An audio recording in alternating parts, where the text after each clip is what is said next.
Պարոն Փաշինյան, դուք կրկին ասացիք, որ ռուս խաղաղապահներն են Արցախը հանձնել։ Խնդրում եմ հստակեցնել, երբ են հանձնել, այն ժամանակ, երբ դուք Պրահայում ճանաչեցիք Արցախը Ադրբեջանի մաս, դրանից հետո, թե դրանից առաջ, եւ այս խոսույթի հետ կապված Մարիա Զախարովան էլ վերջերս անդրադարձել, ասում են, որ ռուս խաղաղապահներին մի մեղադրեք, Արցախը հանձնել է Նիկոլ Փաշինյանը։ Լավ, եթե ռուսները ամեն դեպքում հանձնել են ռուս խաղաղապահները, դրանից հետո ձեր կառավարությունը նույնիսկ թույլ չի տալիս, որպեսզի պետական պաշտոնյաները թանգարանի տնօրենը Արցախին վերաբերող որևէ քննարկում կամ գիրք անգամ նվիրի, աշխատանքից անմիջապես ազատվում է։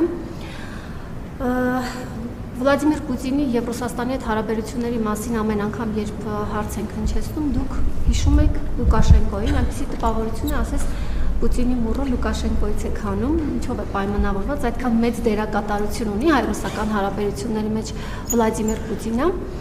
Ալեն Սիմոնյանի հետ կապված ուզում էի հասկանալ, որևէ որոշում կայացրել եք թե ոչ, եւ ճիշտ է արդյոք տեղեկությունը, որ ցանկացել է Մեծ Բրիտանիայի դեսպան լինել։ Թերևս այսքանը։ Ոչ, ճիշտ չի տեղեկությունը։ Ես մուռ չունեմ, որ հանեմ։ Ինչ վերաբերում է ձեր առաջին հարցին, գիտեք, այդ թեմաներով այնքան ենք խոսել եւ արդեն երկու ընտրություններում այդ բոլոր թեմաները պարզաբանվել եւ Հայաստանի ժողովուրդն էլ արձագանքել այդ թեմաներին,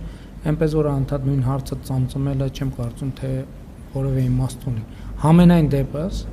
եթե ձեր նշած հարցերի իմ բովանդակային պատասխանը հետաքրքիր է իրոք ձեզ, դուք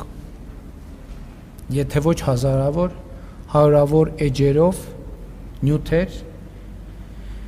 եթե ոչ տասնյակ, մի քանի ժամանոց տեսանյութեր իմ պարզաբանումները կարող եք տեսնել համացանցում։ Շնորհակալություն, հաջորդ հարցը հանրահետացում։ Շնորհակալություն։